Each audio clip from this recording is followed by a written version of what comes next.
దండోర press మీట్లో భయ్య శివాజీ గారు అమ్మాయిల అండ్ హీరోయిన్స్ యొక్క బట్టల గురించి మాట్లాడడం జరిగింది. 2-3 బూతు మాటలు మాట్లాడడం జరిగింది. దానికి తిరిగి సారీ చెప్పిండు, అంతవరకు బాగానే ఉన్నది. తర్వాత అనసూయ గారు రియాక్ట్ అయ్యారు, తర్వాత చిన్మయ్య గారు రియాక్ట్ అయ్యారు. అండ్ మహిళా కమిషన్ వాళ్ళు అతని మీద కేసు పెట్టడం జరిగింది.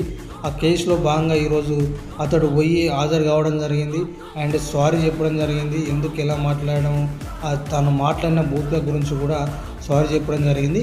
మళ్ళీ నాగబాబు గారు తెర మీదకి వచ్చి అతన్ని చెప్పుతో కొట్టాలి, మీరు ఎందుకు ఇట్లా భయపడుతూ ఉన్నారు, ఆడవాళ్ళందరూ ఏకంగండి, ఆడవాళ్ళందరూ రెచ్చిపోండి, శివాజీ వెమ్మటపడండి, అసలు మీరు ఒక్క మాట పడద్దు, మీరు అతనెవడు మీకు బట్టల గురించి చెప్పేటోళ్ళు, మీ ఇష్టంగా వేసుకోండి, మీరు బట్టలు వేసుకున్నా సరే వేసుకోకున్నా పర్వాలేదు అన్నట్టు ఆయన వచ్చి మధ్యలో మళ్ళా ఏదైతే ఆగిపోయి ఆరిపోతున్న దీపానికి మళ్ళీ వెలిగించినట్టుగా నాగబాబు గారు మధ్యలో వచ్చి మళ్ళా పుల్లగికి పెడతా ఉన్నాడు. గట్లున్నది నాగబాబు గారి పరిస్థితి చూస్తూ ఉంటే. అయ్యా నాగబాబు గారు, నీ పరిస్థితి అందరికీ తెలుసు, నువ్వైతే నిండుగా కప్పుకొని వస్తున్నావు. ఖచ్చితంగా శివాజీ గారికి ఏదో పర్సనల్ అటాక్ తోటి ఇంటెన్షన్ తోటి నువ్వు ముందుకు వచ్చినట్టున్నది మీడియా ముందుకు. నిజంగా ఏదో మెగా ఫ్యామిలీ మీద ఆయన నాగబాబు గారి మీద చాలామంది అభిమానులు ఉంటారు. ఈరోజు అభిమానులు కూడా నిజంగా అవమానపడతారు ఈ నాగబాబు గారి యొక్క మాటలు చూస్తూ ఉంటే. పర్సనల్ అటాకింగ్ మాట్లాడడం జరిగింది శివాజీ గారి మీద. శివాజీ గారి ఇంటెన్షన్ బాగానే ఉంది.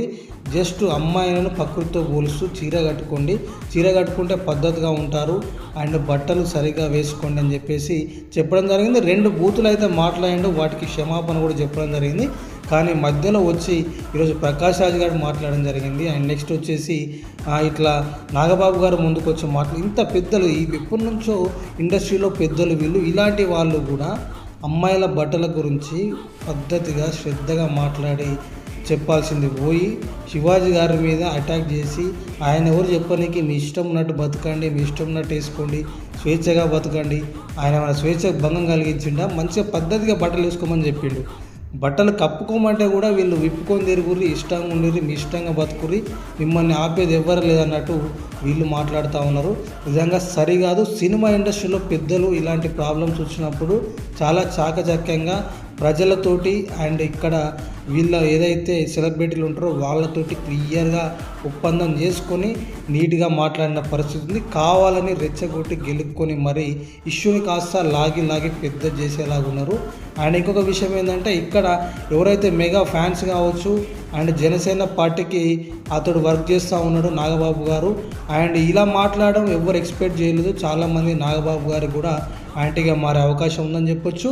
అండ్ ఇంకొక విషయం ఏంటంటే, జబర్దస్త్లో అనసూయకి అండ్ ఇక్కడ నాగబాబు గారికి అక్కడ వీళ్ళకి ఎఫెక్షన్ ఉంది, కనెక్షన్ ఉంది. అక్కడి నుంచి అనసూయ గారికి సపోర్ట్ చేయాలని చెప్పేసి నాగబాబు గారు రంగంలోకి దిగి స్వయంగా ఈరోజు ఏదైతే ఆ వీడియోను విడుదల చేయడం జరిగిందని చెప్పొచ్చు.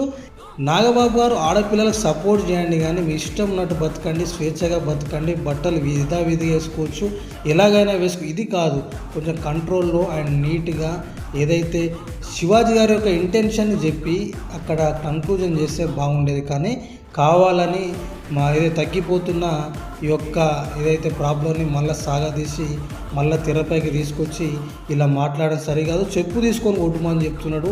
అండ్ మీ ఇష్టం, మీకు స్వేచ్ఛ, ఇలాగంటే అలా బట్టలు వేసుకోండి, మీకెవరు చెప్పడానికి, మీరు అందరు కలిసి రండి, యుద్ధం చేయండి అండ్ మీరు పోరాడండి. ఎందుకు మాటలు పడుతున్నారు, ఎవరో చెప్తూ ఉంటే అతను ఎవరు చెప్పడే, కానీ ఈయన మళ్ళీ వచ్చి జనాలను లేపుతూ ఉన్నాడు అనిపిస్తుంది. ఏదో పర్సనల్ అటాకింగ్ చేసుకొని శివాజీ గారి మీద పర్సనల్ ఇంటెన్షన్ తోటి కోపంతో ఈ వీడియో పెట్టినట్టు ఉన్నది.